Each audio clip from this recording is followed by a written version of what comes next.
If you wish to make an apple pie from scratch, you must first invent the universe.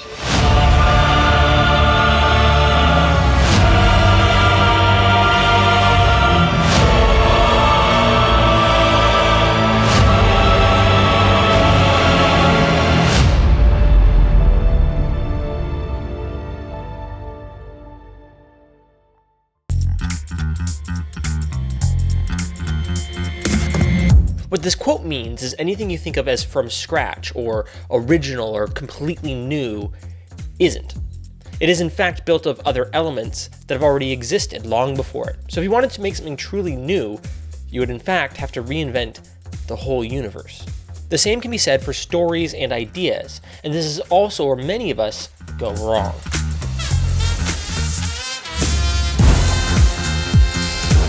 Welcome to part 1 of making a digital short film. Where do ideas even come from?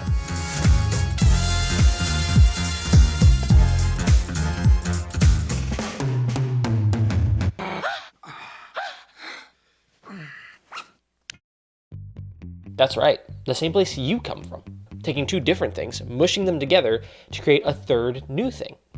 If you look closely, everything is made of two or more things being combined. It's a law of physics. You see, we can't create or destroy matter. We can simply rearrange and combine it. The same is true for colors, sounds, and even stories. So if you need an idea, and it's not your magnum opus, just take two things you love and mix them together. Chances are it will turn out pretty good. If you don't believe me, just give it a try. Pocahontas plus Star Wars. Avatar. The Dirty Dozen, but with supervillains. Suicide Squad. What if I took a gritty detective novel and mixed it with a dystopian sci-fi aesthetic? You get Blade Runner. I need your deck. What if I took like a Western bounty hunters and mixed them with space travel, cyberpunk, Yakuza crime families, and maybe even added a little bit of film noir and top it all off with a glaze of jazz?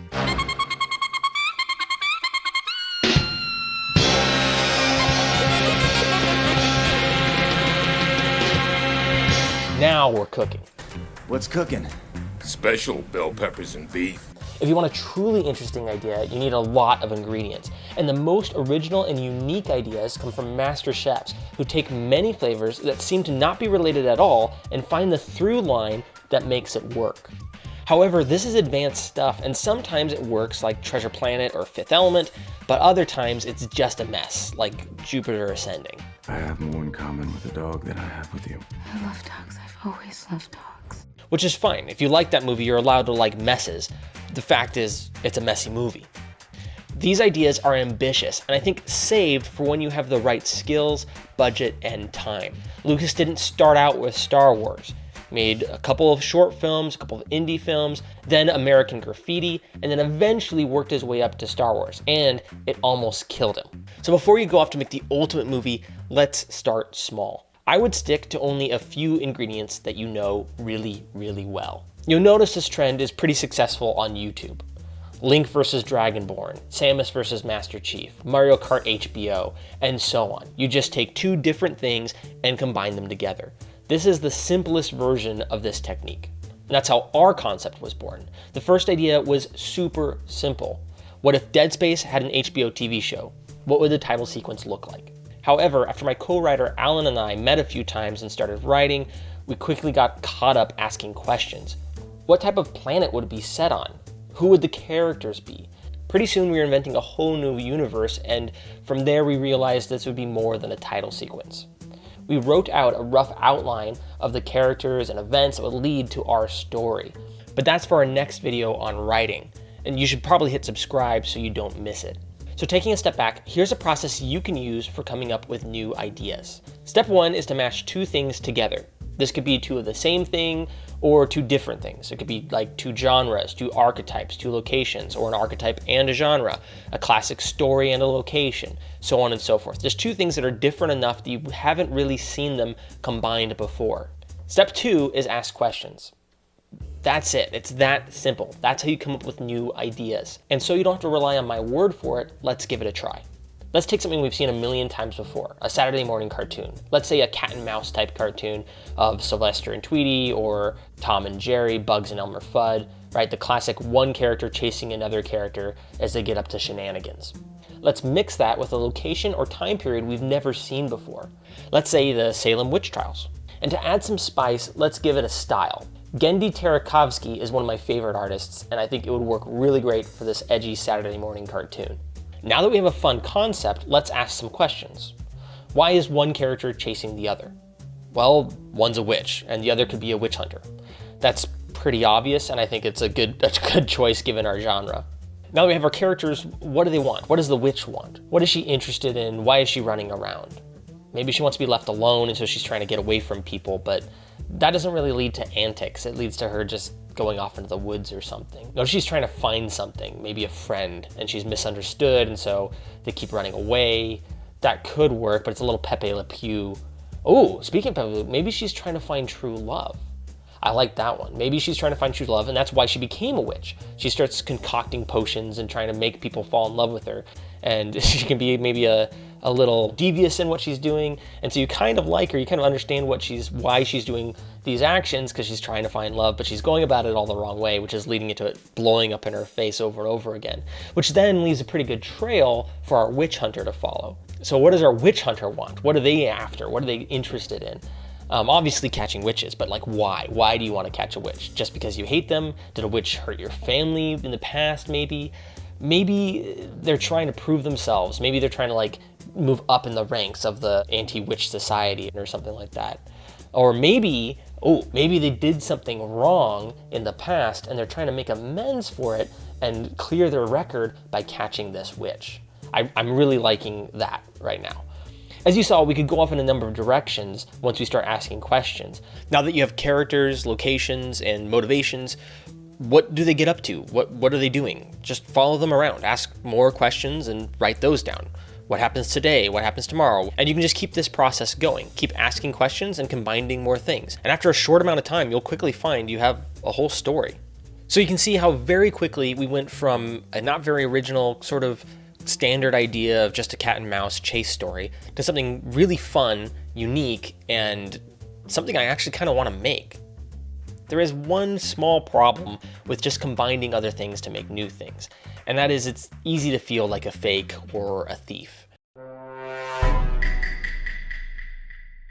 And this is something we all deal with. Every creative goes, well, I'm not really that great. I'm just using inspiration from this, and that. And really, I traced this thing and, I found all this character reference and it's based on like 4 other people's characters and I'm kind of a hack. That's a hard feeling to avoid. And part of that's just an internal battle that you're going to have to work through. But there are a few techniques and mindsets to help you overcome this form of imposter syndrome.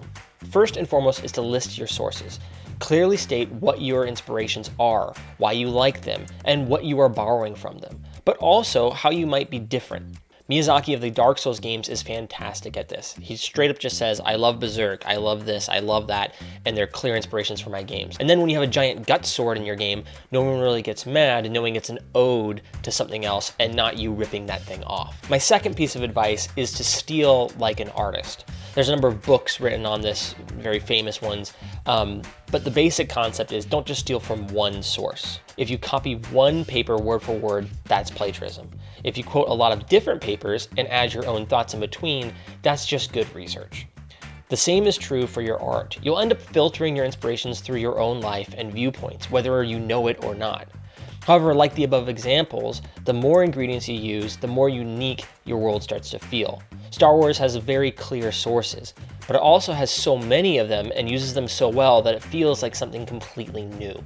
And my third piece of advice is the one nobody likes to hear and everyone always says, and that's practice. Nobody likes to hear this, but this is how directors get their look or composers get their sound. It's through a sheer body of work that's large enough to create unique patterns. You're not going to be able to recognize a composer's sound if you've only ever listened to one of their songs. It's once you've listened to 5 or 6 or 7 or 8 or 12 or 5 soundtracks that you start to realize what the through lines are, what things they pick out from the things that inspire them that they use over and over again, that then they become known for, that seems to be uniquely theirs. But really, it's a pattern you're recognizing after listening to so much of their work. The same is true for directors, writers, and so on and so forth. You'll notice artists' favorite colors, their favorite lenses, their favorite types of sound effects or twists. This is something that's developed over time as they do more and more and more work. Don't worry about it too much early on, and don't try to force it. It's gonna happen whether you want it to or not. There's gonna be certain things that you'll learn and that you'll rely on that are gonna start creating your patterns. Whether that's regular tools you use, your inspiration that keeps popping up in piece after piece, or a particular problem or thought or emotion that you're trying to work yourself through. That's usually what ends up being your tone. Is something that you've got caught in your craw and you're trying to figure it out through multiple pieces. And that's what's gonna make you feel unique as opposed to just a combination of all the things you love. So that's how you generate new ideas for your own short films or stories without feeling like a thief. I hope this really helps you as you start to come up with your own ideas. And I hope this gives you good insight into how we've been developing ours. As we go through this process of filmmaking, these videos are gonna get less vague and more specific. As we go from talking about concepts and ideas to practical applications like writing, texturing, modeling, and so on. So if you're interested in the more nitty-gritty details of filmmaking, hit subscribe so you don't miss those. I'm Alec Miller, founder of Royals and Rogues, and until the next one, break the rules, find truth, and have fun.